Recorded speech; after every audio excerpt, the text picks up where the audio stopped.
ఉన్నాయి. సంతోషం. ఇవాళ మీరు మహిళా రిజర్వేషన్లు అమలు చేస్తామంటారు. మహిళా రిజర్వేషన్ల అమలు ముసుగులో దక్షిణాది రాష్ట్రాలకు అన్యాయం చేసే ప్రక్రియ చేపడుతున్నారు. మొదట జనాభా అన్నారు.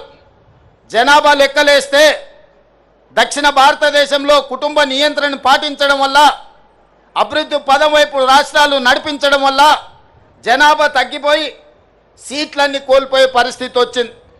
దానికి అభ్యంతరం బలంగా వ్యక్తం చేస్తే ప్రోరేటా ప్రకారం, అంటే దామాషా ప్రకారం 543 సీట్లు ఈరోజు దేశంలో ఉంటే 50% సీట్లు 272 సీట్లు పెంచుతాం. అందులో ఏ రాష్ట్రంలో ఎంత ఉందో ఆ రాష్ట్రంలో అందులో సగం పెంచుతామని. ఉదాహరణ, కేరళలో 20 సీట్లు ఉన్నాయి, వాటిని 30 చేస్తామని 50% పెంచి. ఉత్తరప్రదేశ్లో 80 సీట్లు ఉన్నాయి, వాళ్ళకు 120 చేస్తామని. ఇవాళ కేరళకు 20, ఉత్తరప్రదేశ్కి 80. ఈ రెండింటి మధ్యలో తారతమ్యం 60 సీట్లు మాత్రమే. రేపు కేరళ 30 అయ్యి ఉత్తరప్రదేశ్ 120 అయితే ఈ అంతరం 60 నుంచి 90కి పెరుగుద్ది.